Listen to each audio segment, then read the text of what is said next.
Okay.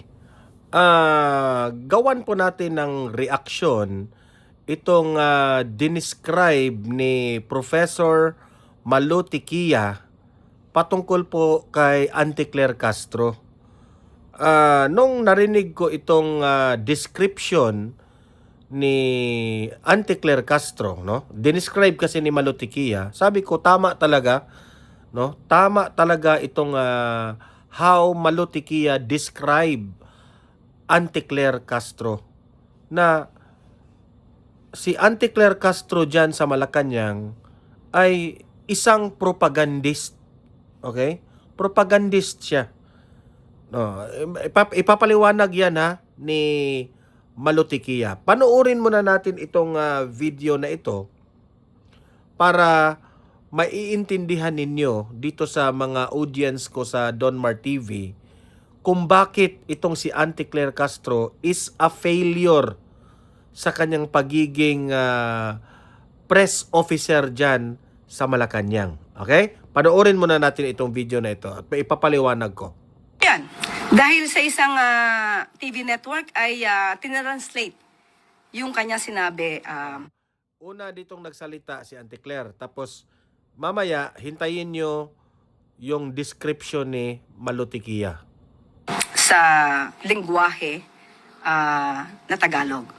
So napanood po natin yan kung paano pa siya tumawa na may halong mali siya ang dating sa aking pananaw. No, ang pinag-usapan po rito, ito yung komentaryo ni Auntie Claire Castro noong biniro po ni VP Sara yung isang reporter ng TV5. No? Kaibigan ko yun na naka-jam ko yan sa EDSA, no? Yung reporter sa Davao, no? Na LGBT. Biniro siya ng reporter ng TV5, itong si VP Sara, kung saan sinabi, ano ang mensahe mo kay Auntie Claire Castro at itong si BBM? So syempre si VP Sara, alam niya naman na biro po yung tanong ng reporter, edi biro rin yung sagot ni VP Sara. Sinabi ni VP Sara na sana magkatuluyan silang dalawa. So, para bang out of alam nyo ba yung mga style na biro ng mga Bisaya ba? Pero eto na yung sagot ni Auntie Claire. So, ganito po bang leader tulad ni VP Sara ang dapat nating hangaan at dapat nating ilagay sa pedestal? Ang anumang salitang nagagaling sa kanya ay puro paninira, puro insinuation, puro ka-immoralidad. Ang Pangulo po ay mayroong pamilya. Binanata niya dito si VP Sara. Mapagmahal na asawa, mabuting ama. At ako rin po ay may pamilya. So sa isang tulad na ni Vice Presidente na magsasalita ng ganito, ito po ay napakababa bilang babae. At sa mga ganitong sitwasyon, yung kanya mga kaalyado na nagmamarunong sa communications at mga propagandista, isang hiling. Maaari niyo po bang turuan ang Vice Presidente sa kanyang communications? Bigyan niyo po ng Comms 101 para magkaroon naman ng konting, or rather, katiting na pagka-statesman. At ang aking message, Valentine message sa kanya, VP Sara, spread love. Not fake news, not immorality. Don't be a Chucky. Hindi nga siya spokesman, ang pangalan niya, Press Information Officer. Information! Dali mo sa isapin ng datos, wala siya. Pero dalhin mo dun sa bastusan, nandun siya. Diba? Ang tanong ko sa mga nasa Malacanang, hindi nyo ba ginagalang ang institusyon ng presidente? Hindi nyo ba ginagalang yan? Kasi hindi lang kayo ang mag-occupy niyan. Ipapasa niya sa susunod na liderato. Anong ipapasa niyo mo yung institusyon sira dahil kay Claire Castro?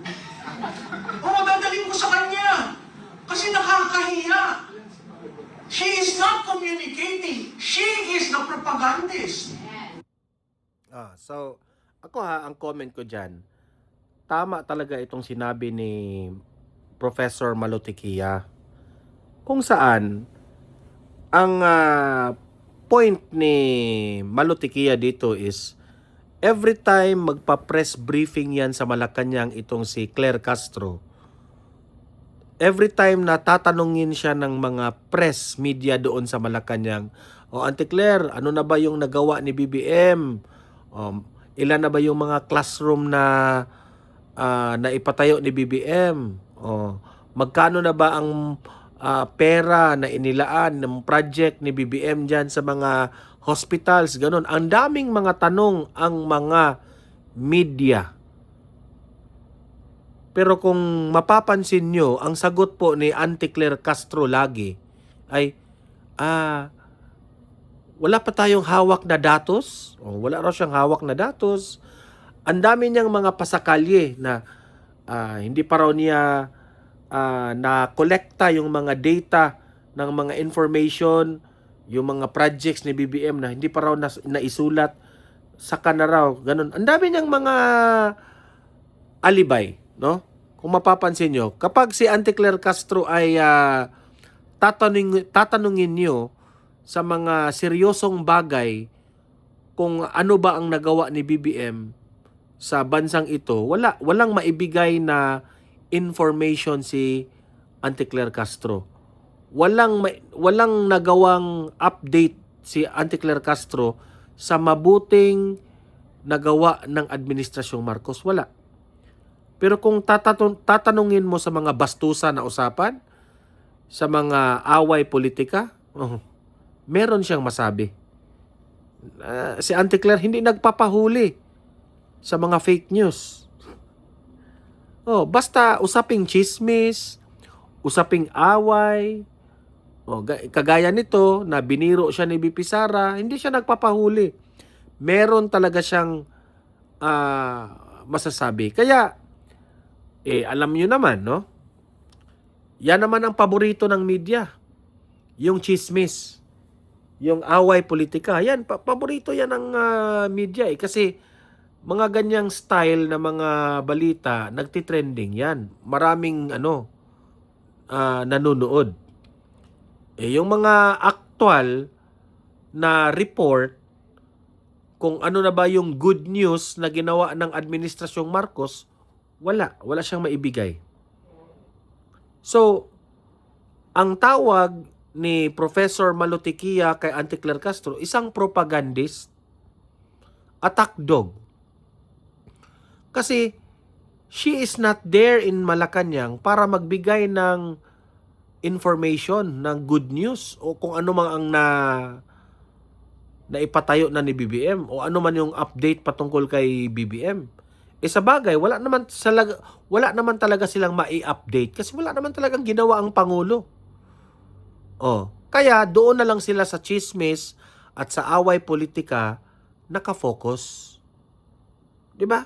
So, ano ang resulta nito? Ano ang effect nito?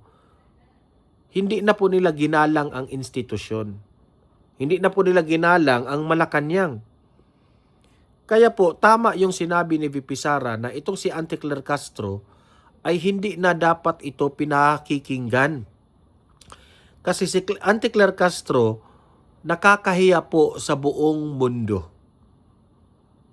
It's not only the people from the Philippines who is listening to this kung ano na ang nangyayari sa bansang Pilipinas, kundi buong mundo po ang nakikinig. Tapos ganyan ang maririnig nila galing sa isang spokesperson ni BBM. Talagang nakakahiya. No wonder na nag-negative ang trust rating at nag-negative ang satisfaction rating ni Bongbong Marcos dahil kay Auntie Claire Castro. Yan lang po ang masasabi ko ha. Mag-comment kayo, mag-react kayo ano ang masasabi nyo tungkol dito. Babasahin natin yan ang komento ninyo. Tama ba si Professor Malutikia na si Auntie Claire Castro walang update galing sa administrasyon? kundi propaganda lang ang kanyang nalalaman. Okay? Mag-comment ha, basahin natin yan. Like, share this video at subscribe na rin. No? Libre lang ang mag-subscribe, walang bayad yan sa mga bago pa lang dito. At para lagi kayong updated sa ating mga trending na balita. Okay? Bye-bye!